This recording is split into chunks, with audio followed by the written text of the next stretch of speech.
육생 넘어 인생이라. 육생 넘어 인생의 삶이 무엇인지 아는 이들은 지금의 내가 살고 있는 게 동물처럼 살아가는 육생에 관한 것이라. 사람처럼 살아가기 위한 인생이 무엇인지 알고 그 삶을 가리켜 나간다면 인간이 죽어가는데 고통스럽지 않습니다. 인생을 알기 때문에. 하나 되어 살아가는 삶을 알기 때문에. 내 앞에 있는 나아기 나름이라는 사실을 알기 때문에.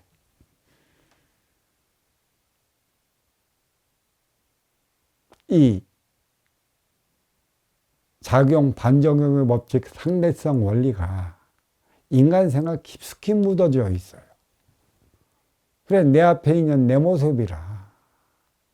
항상 이런 말을 하는 게 어디에 있겠습니까? 나는 너를 통해 배우고 너는 나를 통해 배워. 그래서 인간의 삶은 끼리끼리 만나서 살아가는 것이죠. 어떤 이는 태어나자마자 고아가 되는 이가 있고, 어떤 이들은 청소년 쯤에 부모와 이별하는 이들도 있고, 어떤 이들은 부모하고 자식하고 같이 늙어가는 이들도 있어요. 고령이 대해서도. 진정한 삶은 무엇이 행복한 것인가? 잘 돌아봐야 돼요. 무엇이 진정 행복한 것인가? 나도 늙어가고 부모도 늙어가. 늙어가는 삶의 차원이 육성에 머물러 있는 것인가? 인생에 머물러 있는 것인가? 육성에 머물러 있으면 물질, 금전이 있으면 행복하다. 근데 문제는 뭐가 있어요? 같이 늙어가면서 진짜 건강하게 이런 소리를 하지 않습니까? 밤새 안녕이라고. 건강하게 생활하시다가 건강한 모습으로 밤새 안녕하는 것만큼 행복한 게 없습니다. 하지만 죽지 못해 사는 게 어찌 삶이라 여길 수 있겠습니까? 부모가 건강하면 자식이 건강치 못해. 자식이 건강하면 부모가 건강치 못해. 왜 이러한 현상이 같이 보여지는 것일까?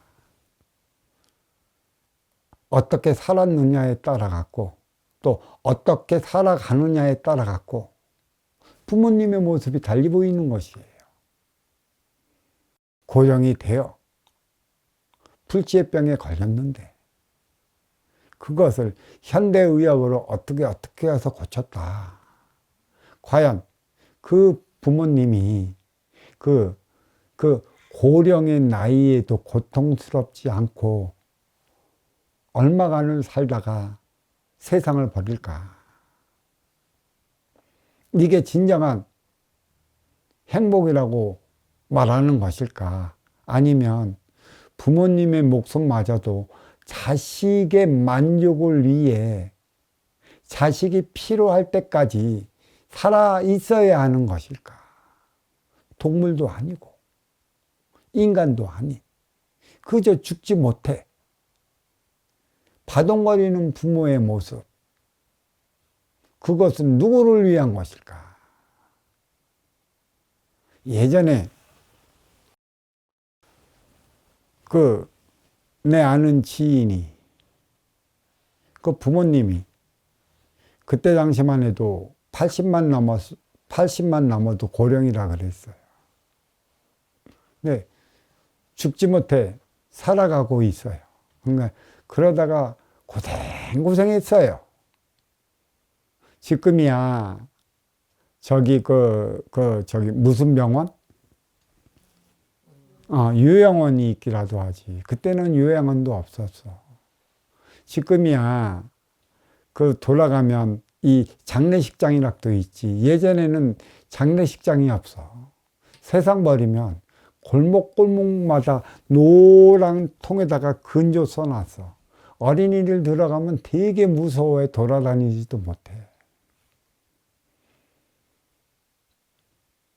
근데 그 고생하면서 세상을 버렸어. 그때는 그걸 뭐 호상이니 악상이니 말도 많아요. 호상은 나이를 들었건 젊어서건 고통받지 않고 세상을 버리는 것이에요. 근데 젊어서는 고통받지 않고 세상을 버리는 것은 사고를 당한다든지 아니면 전쟁터의 이슬로 돌아가는 것인지 그런 건 호상이 있을 수가 없어요. 젊어서의 삶은. 다 내 앞에 인연의 가르침을 주기 위해 젊어서 일찍 세상을 버리는 것이에요. 자식이 부모보다 먼저 세상을 버리는 것도 부모가 다하며 살아가지 못한 삶이 있기 때문에 그러한 부모를 일깨워주기 위해 일찍 세상을 버리는 것이에요. 그때 그랬어요. 그 부모님이 죽지도 살지도 숨을 쉬어도 살아있는 목숨이 아니고 그때는 온 가족이 방에서 고생을 했으니까. 그래서 마침내 몇 년을 그렇게 고생하다가 세상을 버렸어. 그래서 이제 그 지인이 장을 치르고 나와서 내가 어떻게 해야 할 소리도 없어요. 그래서 이런 소리를 했어요.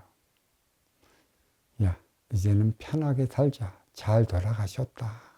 네 고생도 이제 여기서 끝났다라고 했더니 한다는 소리와 나는 우리 부모가 조금이라도 더 살았으면 하는 그 생각밖에 없다고 왜 그런 소리를 함부로 하냐고 하는 그 소리를 내가 들었어.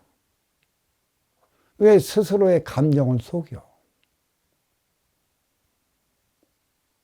그게 부모가 죽지도 살지도 못하고 있는 형편으로 돌아갔으면 그건 악상이라 얘기할 수가 있는 것이에요. 진짜 호상은 고령이 되더라도 딱 아파지기 시작을 해서 빨리 세상을 버릴 때 자식도 고통스럽지 않은 것이야. 그게 호상이라 할 수 있는 것이지. 근데 인간은 거짓말을 쳐. 우리 부모가 조금이라도 더 살았으면 내가 효도할 것인데 효도가 뭔지나 알고 효도할 것인데 라는 소리를 하고 있어. 우리는 그러한 거짓말 너무 서슴없이 해대고 있어요. 결국 이 부모는 말입니다. 부모가 세상을 버리기 전까지는 자식을 위해 살아 있어야 하는 것이고 또 부모가 자식에게 성가 싫은 존재로 자리하고 있다라고 한다면 빨리 세상을 버려야만 하는 것에 있다는 것입니다. 그게 인간인 것이에요. 진짜 세상을 어떻게 살아야 하는지를 가르쳐 줬다면 또 그러한 곳을 진정으로 가르쳐 줄 수 있는 곳이 있다라면 육생 넘어 인생이라 지금 내가 살고 있는 것은 육생이라는 사실을 안다면 그 너머의 인생을 살기 위해 노력할 것인데 그걸 모르고 있습니다. 그거에 대한 책임은 어디에 있을까요? 지식을 가리키는 교육에 있을까요? 지혜를 운운하는 그러한 종교에 있을까요? 그건 종교에 있는 것이에요. 산마루종에 가르칠 교. 산마루, 산꼭대기, 산정상. 그러니까 법은 산이고 이 정상에 있는 것은 최고의 가르침이에요.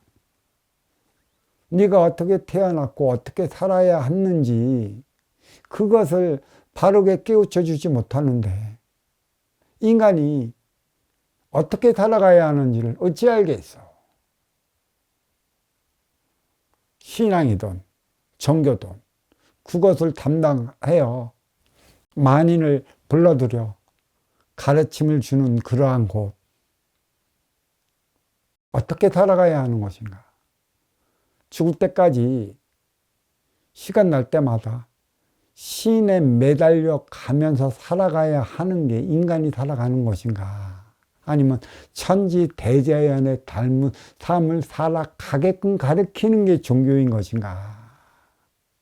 천지 대자연은 과연 어떠한 삶을 어떻게 살아가는 것인가?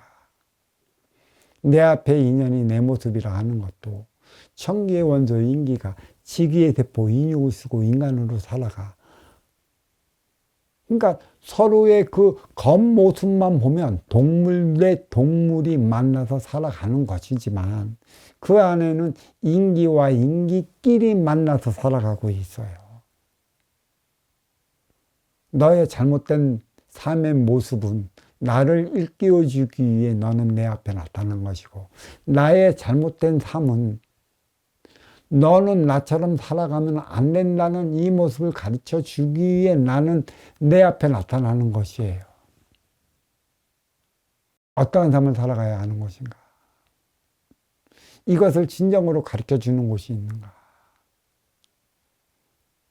지금은 이 예수의 가르침이 12제자를 운운하고 많이 나와요. 뭐 예수의 모습이 하나님의 모습이라 이렇게 얘기를 하는데, 예수의 모습이 하나님의 모습이면 모든 인간의 모습이 하나님의 모습인 것이에요. 모두 하나님의 자식이기 때문에. 왜 꼭 예수의 모습이 하나님의 모습이야? 그럼 왜 너도 인간의 모습으로 태어났고 나도 인간의 모습으로 태어났고 천기의 원소 인기가 지기의 대포 인육을 쓰고 인간으로 살아가고 있잖아. 누구의 모습을 배워야 하는 것이야? 천지대자연 하나님의 삶이 무엇인지 그 모습을 배우며 살아가야 하는 것이에요. 이러한 삶이 어떠한 삶인가? 우리는 알지 못하고 있어요. 내 앞에 있는 나하기 나름이라 작용 반작용의 법칙 상대성 원리가 인간 생활에 묻어져 있어요. 내가 너한테 이로우면 상대방도 너도 나한테 이로운 행위를 다 할 것이고, 내가 너한테 해코지 하면 너도 나한테 해코지 할 것이고, 너나 나나 주고받음이 없이 그냥 스쳐 지나가는 인연이라면 그냥 스쳐 지나가는 인연밖에 안 되는 게 우리 인간의 삶이에요.